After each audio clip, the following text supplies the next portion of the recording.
Right, magandang araw po sa lahat, no. Ngayon ho ay tatalakayin natin ang tungkol sa ilang buwan nga ba magiging ready to breed ang isang purebred Anglo-Nubian na babae. So may mga nakikita ako sa online, no, na nagbebenta ng isang purebred Anglo-Nubian na nilalagyan nila ng ready to breed yung kambing nila, tapos 10 months pa lang. So iba-iba po kasi yung estilo, no. Dito sa amin, kagaya nito, ito yung purebred Anglo-Nubian. Yan. Hindi pa to ready to breed sa amin, kasi yung ready to breed sa amin na babae ay 16 months old. Yan.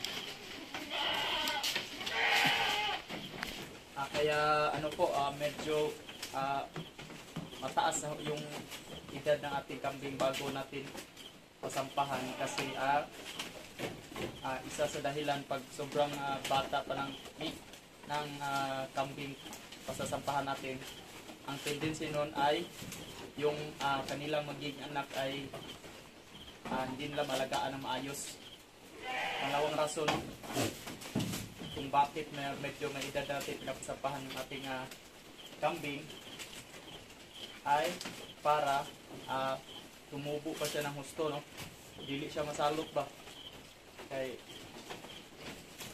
dati nag-alaga kami ng native, kapag naglalandi na yung kambing ay diretso na namin pastad, walang limit sa edad.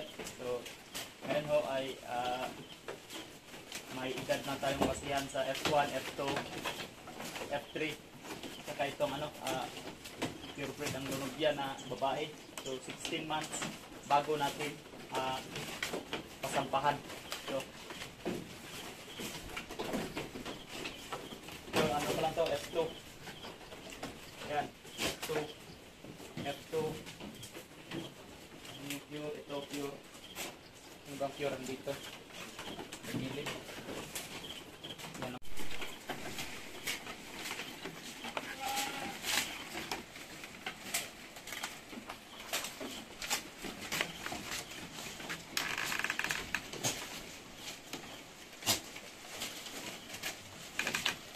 Uban kakisap na.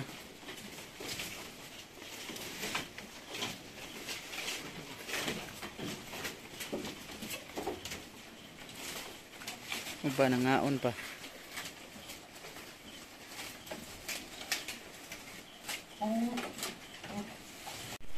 Yan. F2. F2. F2. F2. F2.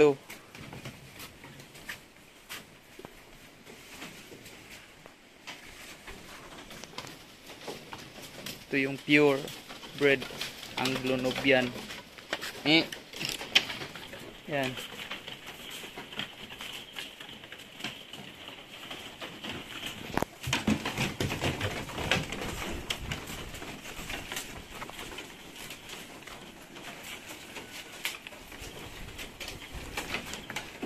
Spotted.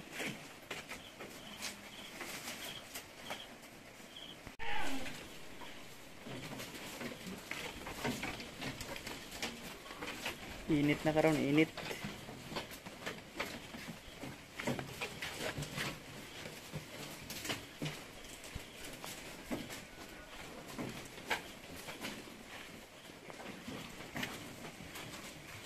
Mi.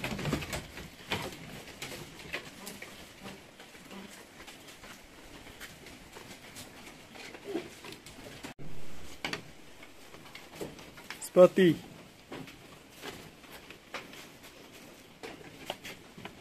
Sorrento. Sige ang kagkasta sa mga kauban.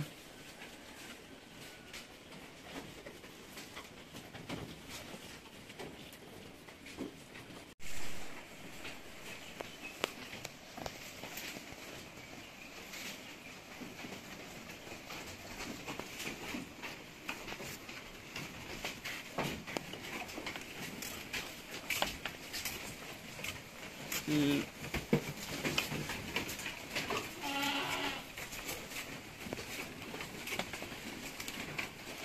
Plus ay manug-anak si Akari. Mi. Tutoy ni Akari oh. Dako na kayo.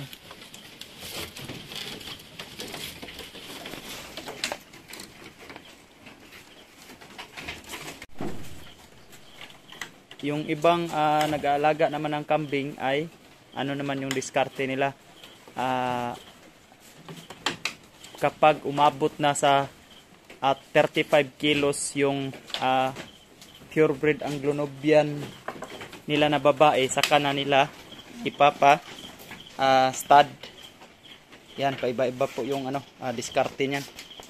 Ito sa amin ay 16 months bago namin pa sampahan. Yan. Right. Ito, F2. Ito yung nakalimutan dati namin na i-dehorn. Siyan lang ni naisungay dre. Og si ito yung si commander. Yan.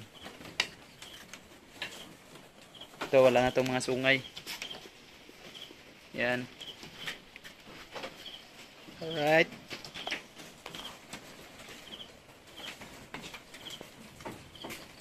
Commander. Kisap na kapadong. Manas lagkaon. Uban wala pa.